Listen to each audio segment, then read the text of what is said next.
ନିଜ ଇଚ୍ଛାରେ ଆଇନି। ମୋ ଇଏ ସନା ମା ଆଜ୍ଞା, ମୋ ବାପା ମା ଆଜ୍ଞା, ରଞ୍ଜୁ ମୋ ବୋଉ ବେଧି ଛକନ ରାନ୍ଧି ମତେ ଏମିତି କାହିଁ କରୁଛ? ଆଉ ମୋ ଜୀବନ ନଷ୍ଟ ତ କଲା, ଆହୁରି ନଷ୍ଟ କର। ଧନ୍ୟ ତୁ ଝିଅ, ତୋ ବାପା ମା ତୋତେ ଜନ୍ମ କରି ପୁରା ଧନ୍ୟ ହେଇଯାଇଥିବେ। ଯେଉଁ ମା ନ ଖାଇ ନ ପିଇକି ତୋତେ ପଢ଼ିଥିବେ ସେଇ ବାପା ମାଆଙ୍କୁ ଆଜି ଭଲ ଶୋଧୁଛୁ। ଆଉ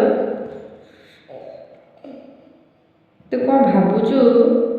ଯେଉଁ ବାପା ମା ତୋତେ ପାଳି ପୁଣିକି ପାଠ ପଢ଼ିକି ବଡ଼ଟେ କରିଦେବେ, ଆଜି କଥା କହିବାକୁ ମୁହଁ ପାଇଗଲୁ ବୋଲି ଯାହା ପାଟିରେ ସେଇଆ କହିଯାଉଛୁ। ଆଉ ଏ ଭିଡ଼ିଓ ଗୁଡ଼ା ଦେଖିକି ତୋ ବାପା ମା, ତୋ ସାହି ପଡ଼ିଶା, ତ ବନ୍ଧୁବାନ୍ଧବ କିଛି କ'ଣ ଭାବୁଥିବେ ନ ଭାବୁଥିବେ ଏଇଟା କିଛି ଭାବୁନୁ? ଯେଉଁ ଟୁକା ସାଙ୍ଗରେ ଯାଇ ତୋ ବାପା ମାଆଙ୍କୁ ଏମିତି କହୁନୁ, କାଲି ଦିନ ଆସିବ ସେଇ ଟୁକା ଦେବ ଯେ ଭଲ କି ବାପା ମା କଥା ମନେ ପଡ଼ୁଥିବ। ଆଉ ଯେଉଁ ସୁଧାସୁଧି କରୁନୁ, ଭାବିବୁ ସେତେବେଳକୁ ଆଉ କିଛି ନଥିବ ଲୋ। ବାପା ମାଆକୁ ଯେଉଁ ସୁଧାସୁଧି କରିନୁ ଏବେ, ସେ ବାପା ମା ନିଜକୁ ଧିକ୍କାରୁଥିବେ ଯେ ଆମେ କେମିତିଆ ଝିଅକୁ ଜନ୍ମ କରୁଛୁ।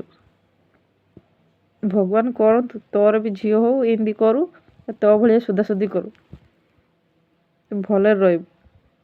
ଛି ଛି ଛି, ତୋ ଭଳି ଝିଅକୁ ଜନ୍ମ କରିବା ପରେ ବେକ ଚିପି ମାରିଦେବାର ଥିଲା, ତୋତେ ପାଳି ପୋଷିକି ଏଡ଼େ ବଡ଼ କରିବାର ନଥିଲା।